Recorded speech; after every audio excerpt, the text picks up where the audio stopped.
नमस्कार फ्रेंड्स। कैसे हैं आप सब? बिल्कुल अच्छी तरह होंगे, खुश होंगे, प्रसन्न होंगे। भय लगता है। किस बात से भय लगता है? मृत्यु से भय लगता है। मृत्यु के बारे में बात मत करो। मृत्यु नकारात्मक है। मृत्यु दुखद है।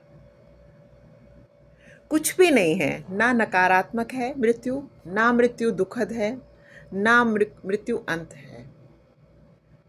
एक निरंतर सतत जिसे कहते हैं एक यात्रा चल रही है हजारों लाखों सालों की।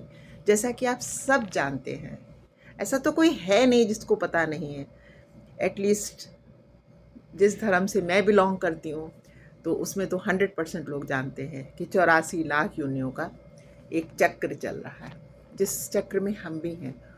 और मृत्यु अंत नहीं है।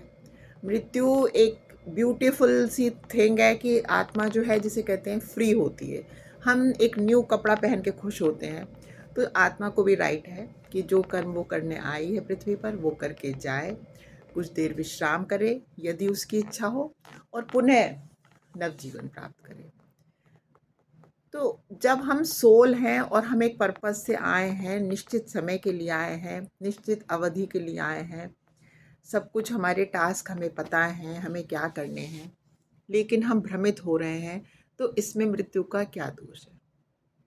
और रही बात, लोग कहते हैं कि चलते फिरते चले जाएंगे और अस्पताल ना जाना पड़े और तकलीफ़ ना भुगतनी पड़े, उस पे भी हमारा कोई कंट्रोल नहीं है। जितनी तकलीफ़ें हमें लेनी है एज अ लेसन, वो हमें लेनी ही होंगी। जितने हमें बीमारियां लेनी हैं वो भी हमने चूज़ करी हैं, तो वो भी निश्चित ही हमारे इस राह में आएंगी आएंगी।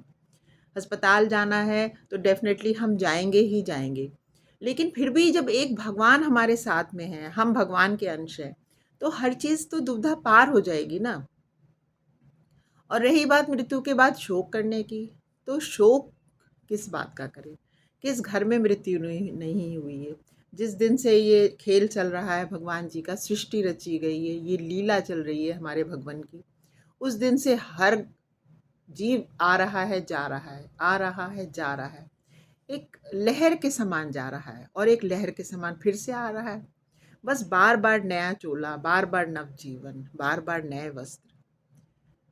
अब हमें इतना तप नहीं है कि हम अगले को समझ सकें, क्योंकि क्या है ना, तब जो तपी मानव होता है वो जान जाता है। उसको देखिए ना, वो समभाव से रहते हैं, उन्हें ना कोई बहुत प्रसन्नता होती है, ना कोई बहुत चीज़ का अफसोस होता है। एकदम तटस्थ भाव से वो रहते हैं और अपनी ये जीवन यात्रा कम संपूर्ण करके पुनः भगवान में लीन हो जाते हैं।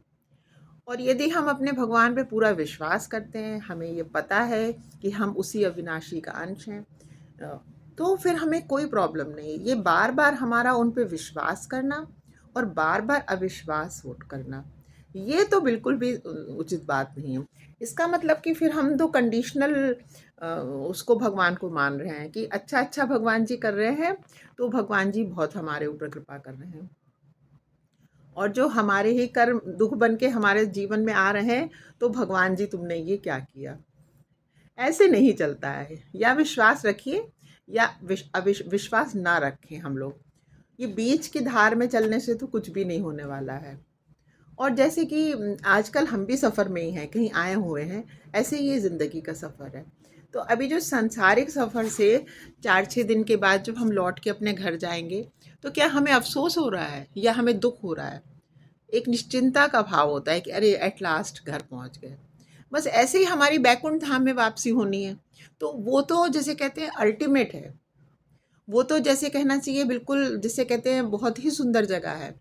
और वहाँ जाने के लिए इतना घबराहट, इतनी भय, इतना डर, इतनी चिंताएं, ये क्या है? सोचने की बात है।